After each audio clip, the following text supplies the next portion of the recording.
Welcome back to another fishing adventure.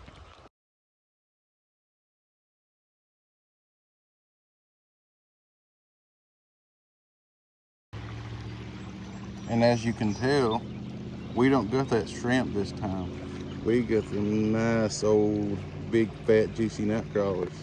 Yes sir. And also, as you can tell, we had to stop and get us some nice chips and sausage and biscuit with a drink.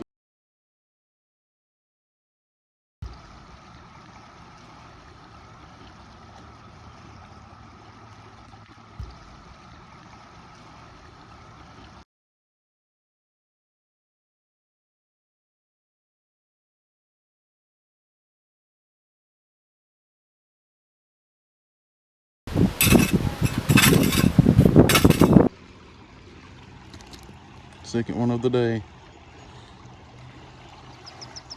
Well, it had a crawdad in its mouth. What in the world?